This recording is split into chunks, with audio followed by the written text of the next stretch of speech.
Kita faham, ulama-ulama kontemporari menyatakan dunia ini apa dia? Bukan tempat tinggal. Dunia ini hanya tempat kita meninggal, sedang akhirat itu tempat kita kekal.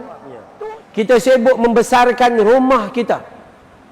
Dapat duit KWSP ketika umur 60 tahun, tiba-tiba berhajat nak besarkan rumah. Kan gila. Umur 60 besarkan rumah nak buat apa? Awak kencing manis, bini darah tinggi, silap-silap lepas tu gaut, menyengit, bengkak kaki, tiba-tiba nak besarkan rumah. Kebodohan yang sangat ketara. Sedang kita terlupa membina rumah kita di dalam syurga Allah Subhanahu wa taala. Umur 60 suruh suami buat 2 dapur. Umur 60, gigi pun dah tak ada nak makan, kencing manis pun naik sampai 17, darah tinggi 180. Nak minta darah apa lagi kita? Pesan dengan suami tu, bang, kita kan baru dapat KWSP 300-400 ribu. Buatlah dapur tu. Dulu dapur tu satu, buat 2. Satu dapur kering, satu dapur basah. Kita pula suami ni mujhe tumse muhabbat hai. Sungguh. Suami ni dia sayang benar. Sayang betul dengan isterinya. Maka apa jadi itu? Apa dia pun kata, tak apalah abang, kita buat. Umur 60 lah ni. Kalau ikut usia Nabi, baki tinggal 3 tahun aja. Buat apa menghabiskan buat rumah tu?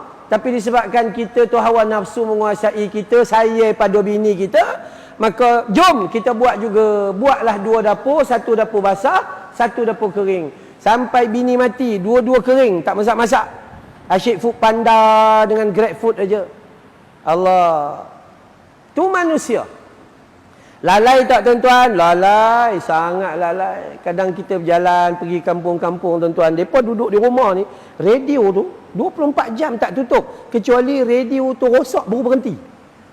24 jam. Kadang kita pergi solat ni, radio duk bunyi. Kita Allahu Akbar, duk dengar wadakaro nahi chodo gitu me rasa jahatum ho wahame biho.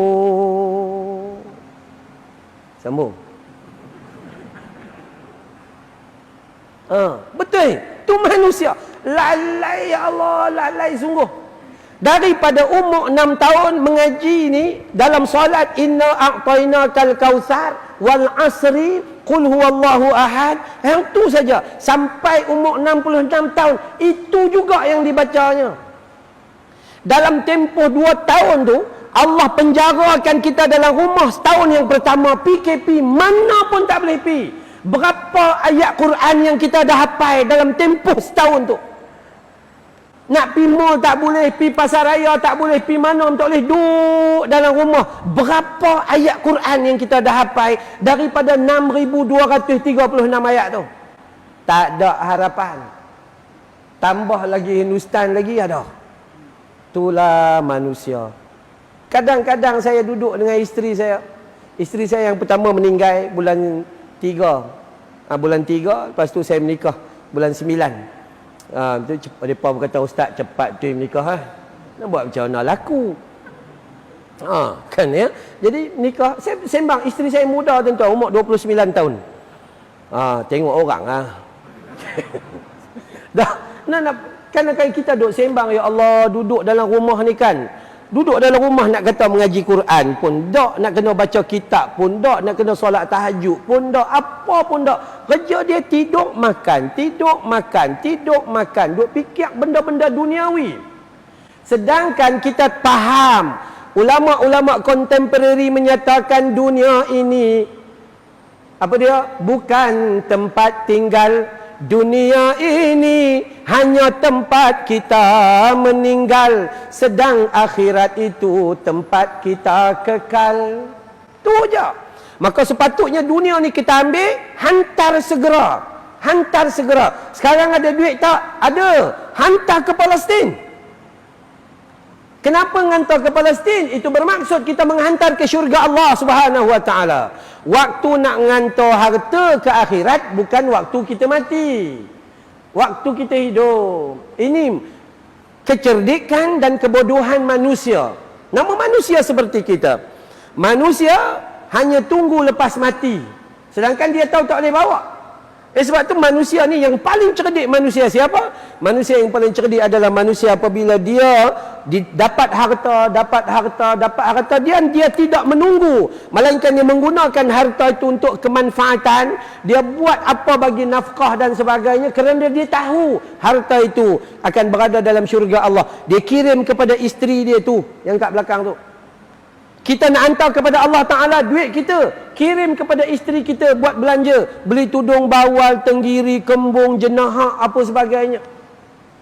Ya, kirim kepada anak-anak kita, buat apa? Belajar UiTM ke apa gitu gini. Kirim kepada masjid kita, kirim merata-rata. Kenapa kita kirim? Sebab selepas mati kita tak boleh bawa harta tu. Sebab tu kecerdikan manusia apabila waktu dia ada, dia beramal dan terus menghantar hartanya ke akhirat. Dan ada manusia yang ini manusia yang kita panggil kejahilan dan kebodohan. Bila dapat harta simpan, dapat harta simpan, dapat harta simpan, kira jumlah, mati pada muka. Apa pun tak dapat.